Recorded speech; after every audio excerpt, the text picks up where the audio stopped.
هەولێری پێشەنجی کۆمەڵە یەکەمی خولی خوار 21 ساڵانی عێراق و لە ئاستی یەکەم لە یەکێک لە یاریەکانی هەفتەی حەوتەم لەسەر یاریگای دووەمی پێشوازی لە زەوڕا کرد.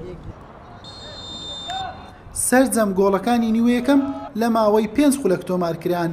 لە خولەکی 32 محەممەد باسم بربەستی یەکسانی شکان، تیپی میوانی بە گۆڵ یەکەم پێشخست.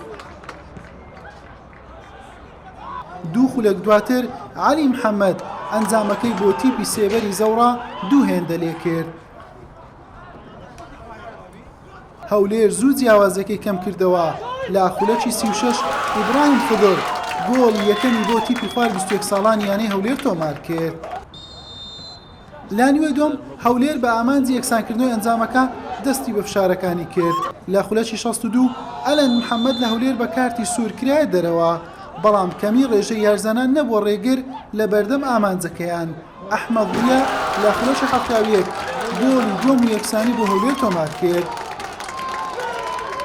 هەردوو تیپ دەرفەتی پێشکەوتن و بردنەوەیان لە یاریەکە هەبوو، بەڵام سوودیان لێ وەرنەگرت و یاری بە دوو گۆڵ بۆ هەر لە یاکیان بە یەکسانی کۆتایی هات.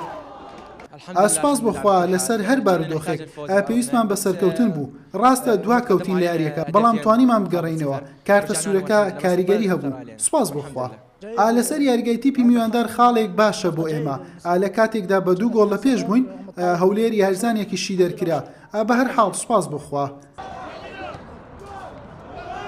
بەم یەکسانیە تیپی خوار 21 ساڵان یانەی هەولێر کۆی خاڵەکانی بووە 13 خاڵ و پێشەنجی لەدەستدا و پاشەکشەی کرد بۆ خانەی دووەم. زەوڕاژ لە ناوەڕاستی ریزبەن بووە خاوەنی 11 خاڵ. حوسێن محەممەد کەناڵی پێام، هەولێر.